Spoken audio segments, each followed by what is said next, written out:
In yesterday's video, I mentioned that I don't actually think at this current point in time snipers actually need more flinch, and I didn't realize that would be as controversial as it turned out to be, with a lot of people mentioning me in the comments saying that they believe snipers should have more flinch, and or at the least not flinch quote unquote to the head, which we're gonna talk about in a moment. There are many content creators out there that have tried to tackle the topic of flinch, and typically this is one I stay very far away from, because I really think that there's too much going on under the hood that we simply cannot see and have no indication of to possibly properly interpret this with good conclusive evidence that has some sort of indication in the game of telling us, yeah, this could really make sense. Similarly to the whole aim assist and accuracy cone thing, this was a theory that started in Destiny 1 and was shown off by Mercules, who is someone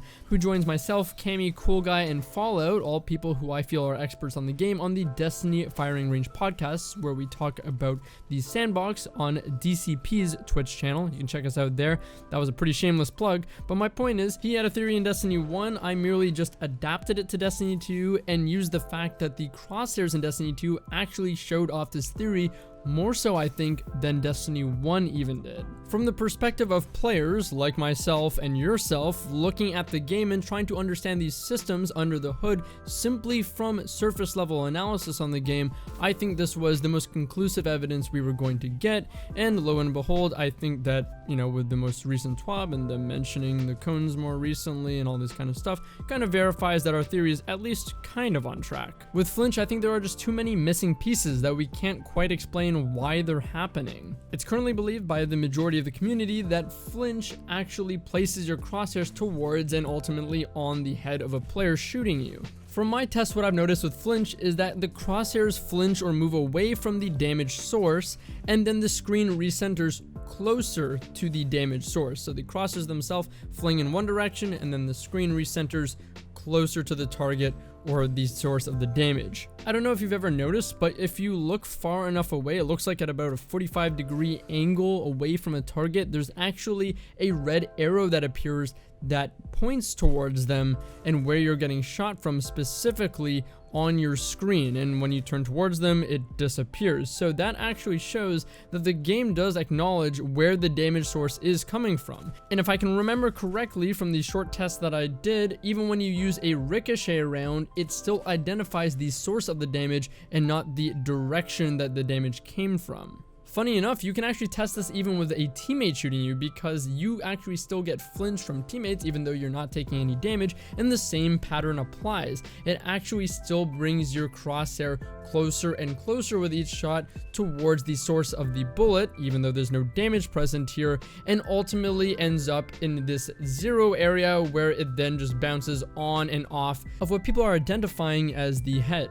Even though there is no form of aim assist being applied here, whether that be controller reticle friction or any sort of aim assist for the weapon itself on a teammate. Like others in the community, I've also observed that when crouching and someone is shooting you, the crosshairs will move towards the what people are defining as head level until it stops moving towards the target and instead just moves on and off and on and off of this center area that again people are defining as the head.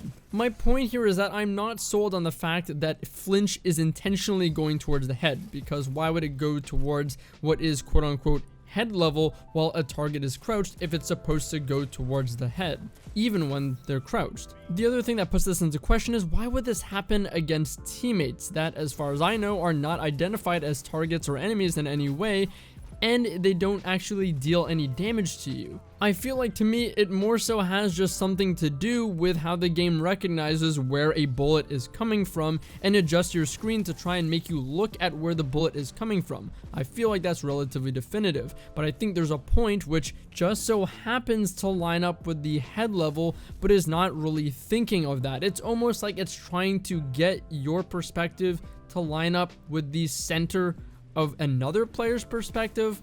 I'm not sure if that actually logically makes sense or how logical that is, but that's kind of how it feels. My point is that there's too much going on under the hood that I think is possible to understand from a surface level with Flinch, and that there's some unknown reason as to why the crosshair is lining up with the head level, but I personally don't believe it has anything to do with the head of a target or a model or a headshot hitbox. To me, to blindly say Flinch just tries to magnetize to the head just feels illogical, because if that was the case, it should be doing that when a target is crouched, and why would it be doing that on a teammate as well? It just feels confusing, and for that reason, it's not conclusive enough for me to just definitively say that Flinch takes your crosshair and tries to put it on the head of an enemy. Now, I do understand what many people are saying though in the community. Sure, it may be not caused by the head, but the fact of the matter is it looks like it's lining up with it, whether it's caused by it or not. And I understand that just the thought of you shooting someone to put pressure could place their crosshair in an advantageous position for them and end up punishing you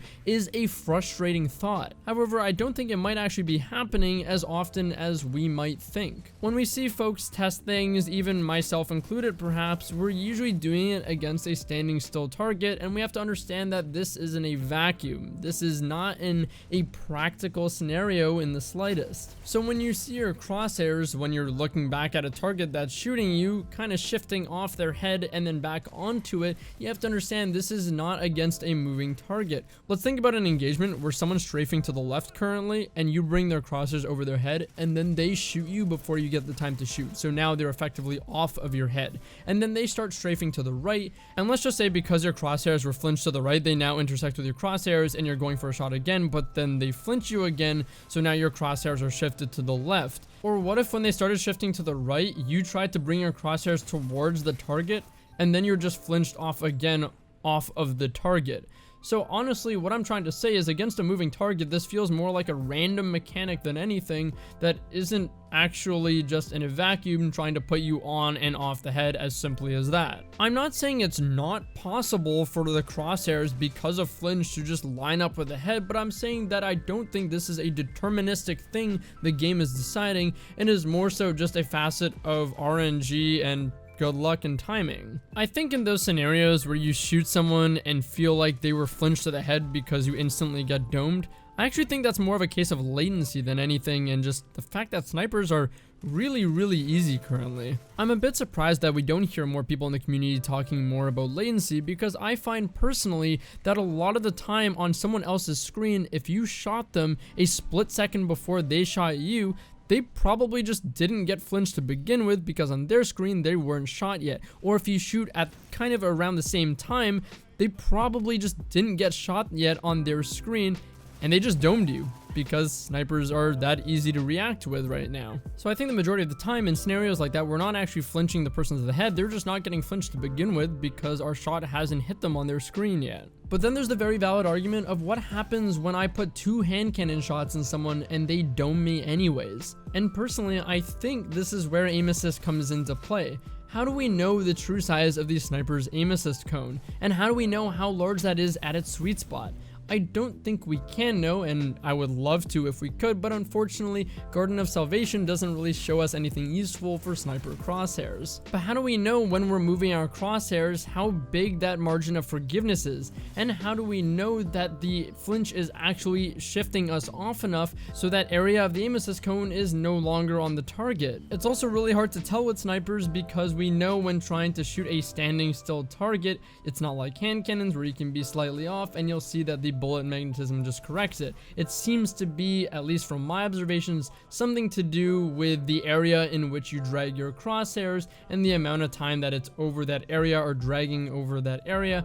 I'm not too sure, but it's really difficult to quantify. But in these scenarios, I think that's really what's working and causing this to happen and causing people to easily shoot through flinch. And that's why at this current point in time, this might change. Who knows? I could be wrong about this entire thing. But at this current point in time, I think aim assist changes on snipers are more than enough. And I think Bungie is doing a really great job at addressing this. We're a community that I see often ridicule Bungie for making too 2 hard nerfs at a time, and I think this is an example of a great change on Bungie's part that isn't incredibly harsh, but is attacking what I think is the core of the issue in a more subtle way. This doesn't seem to me like a quick jump to just killing snipers. This seems like this is going to give snipers the space to see how they perform after these changes and go back to the drawing board if need be. An unpopular opinion I have is that I think snipers should have the opportunity to snipe through flinch or combat someone shooting them.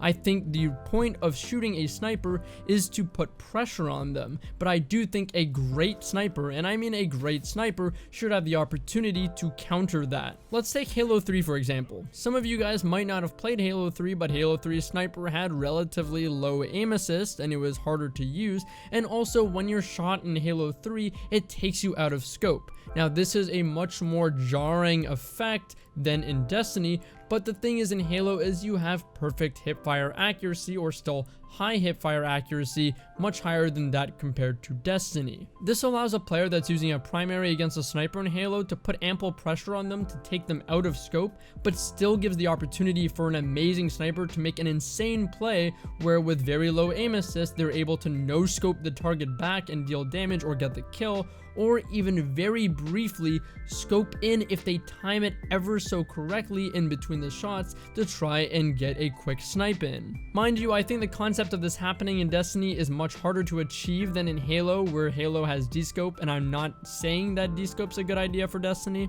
but I am saying that in Destiny with Sniper Flinch, it needs to feel jarring enough that it feels similar to being descoped in Halo, and it needs to knock you off of your groove. However, for a really good sniper that's patient and has good timing, they should be able to identify very quickly the cadence of the shots of, let's say, a hand cannon and fire in between that by quickly flicking or maintaining a high degree of precision to get the headshot in between the other player's shots.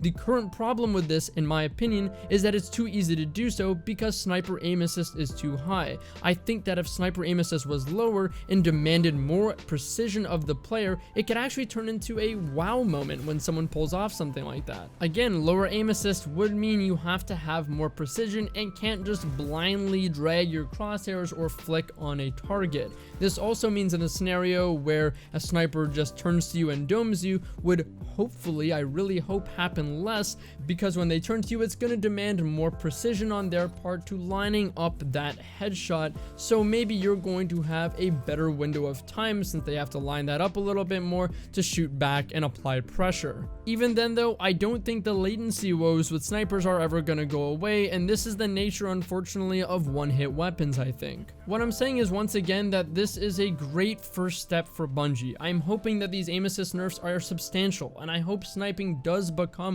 a true wow factor and feels like a rush to hit shots, because it's difficult to do so in most cases. I think that it's just simply too soon to say that snipers need more flinch without having even played the iteration of the game with much lower aim assist. And as I said earlier, I don't think that there's enough of an understanding on a player level or a surface level outside looking in of flinch unless Bungie were to actually come out and talk about it and explain it, so we can't use the theory of flinch goes to the head to properly justify needing more flinch on snipers. What I do know personally though is we've been down the route of super high flinch snipers. Here is some gameplay that I got of Destiny 1 early this morning, trying to just go aim my sniper at people and get shot, and the flinch is incredibly noticeably higher on a per shot basis in Destiny 1. I think we've been down this path before, and personally it doesn't feel good to snipe in this kind of a scenario where there's this much flinch, and essentially the engagement or confrontation between a primary player putting pressure on a sniper and a sniper play making the risky decision of trying to make that crazy shot doesn't exist anymore.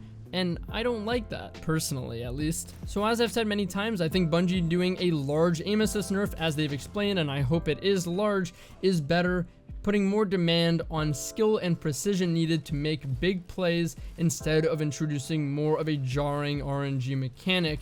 And maybe, who knows, maybe it won't be enough. Maybe we will need a bit more flinch to make sure that there's a proper balance. I'm not saying we don't, but at this current point in time, I don't want to jump the gun and say that we do without having tested these changes. Anyways, hope this was an enjoyable discussion. Hope to see your opinions in the comments below as always, and of course, this is just my opinions. So You might agree with me, you might not agree, and either way, we're just talking about a game we love. So thanks for watching, guys. I'll see you in the next one.